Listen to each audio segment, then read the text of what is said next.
ఓం నమో వెంకటేశాయ. జనవరి 25న శ్రీరామకృష్ణ తీర్థ ముక్కోటి తిరుమలలో అత్యంత వైభవంగా జరగనుంది. పురాణాల పరంగా తిరుమలలో 3,50,00,000 పుణ్యతీర్థాలు ఉన్నాయి.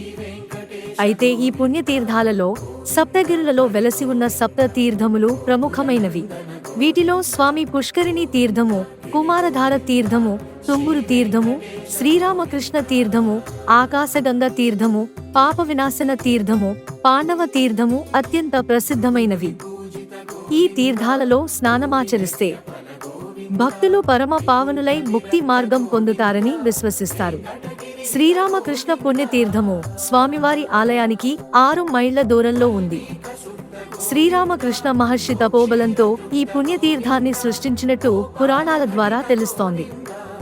శ్రీవారి ఆలయం నుంచి అర్చక సిబ్బంది మంత్రోచ్చారణ చేసుకుంటూ ఊరేగింపుగా బయలుదేరి శ్రీరామకృష్ణ తీర్థానికి చేరుకుంటారు.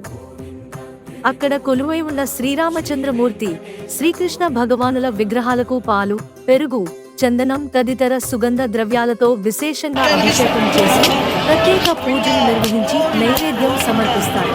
పాప వినాశనానికి భక్తులను తరలించేందుకు గోగర్భం డ్యాం పాయింట్ నుండి పాప వినాశనం వరకు యాత్రికులను తరలించేందుకు ఆప్సిట్ 30 నుంచి 35 వరకు బస్సులను ఏర్పాటు చేస్తోంది.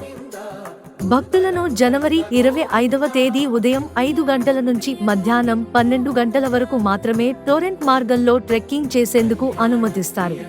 పాప వినాశనం డ్యాం నుండి రామకృష్ణ తీర్థం సుమారు 3 కిలోమీటర్ల దూరంలో ఉంటది. ఈ మార్గం దట్టమైన అటవీ ప్రాంతంలో కాలినడకన వెళ్లాల్సి ఉంటుంది.